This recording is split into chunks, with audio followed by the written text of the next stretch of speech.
নমস্কার। প্রথমে আমাদের অনুরোধ করব আপনারা আমার চ্যানেলটি সাবস্ক্রাইব করবেন। গতকালই ডোনাল্ড ট্রাম্প দাবি করেছেন তিনি নাকি তার গত 10 মাসের শাসনে 8টা যুদ্ধকে তিনি বন্ধ করে দিয়েছেন। তো ডোনাল্ড ট্রাম্পের এরকম বড় বড় কথা আমরা মাঝে মাঝেই শুনি। তা এখন দেখা যাচ্ছে যে তিনি কম্বোডিয়া থাইল্যান্ডের যে যুদ্ধ থামিয়ে দিয়েছিলেন বলে দাবি করেছেন, সেই কম্বোডিয়া এবং থাইল্যান্ড আবার যুদ্ধে জড়িয়ে পড়েছে। বর্ডারটা তাদের হচ্ছে মূল ইস্যু, এটা আজকের নয়। 1950 সালে যখন হচ্ছে কি যে ফ্রান্সের কাছ থেকে স্বাধীনতা পায় কম্বোডিয়া, তারপর থেকে এই বর্ডার ইস্যু নিয়ে একটা লড়াই লেগেই আছে। যেমন পাকিস্তান আফগানিস্তানের রুরাল লাইন, সেইভাবে ফ্রান্স একটা বর্ডার লাইন টেনে নিয়ে চলে গেছিলো। সেই লাইনটা না থাইল্যান্ড মানছে না কম্বোডিয়া মানছে।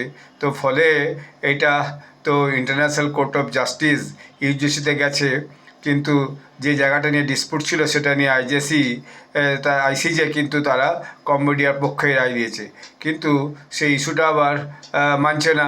ফলে এই দুই দেশের মধ্যে একটা সিভিল ওয়ার কিন্তু লেগেই আছে বলা যায়। এখন দেখা যাচ্ছে আবার এই যে যুদ্ধ লেগেছে, এখানে নাকি চাইনিজ যে ওয়েপন্স, সেই চাইনিজ ওয়েপন্স নাকি ব্যবহার হয়েছে।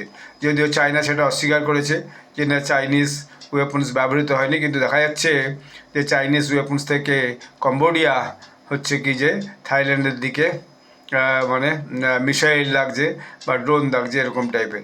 এদিকে দেখা যাচ্ছে যে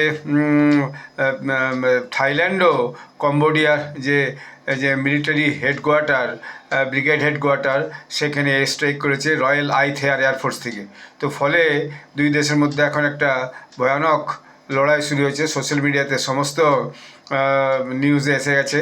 footage shows A Royal Thai army mechanized column assembling along the Thai-Cambodian border, preparing for a major offensive against Cambodia. The column consists primarily of M113 ACAV armored personnel carriers and FB-101 script fighter tanks.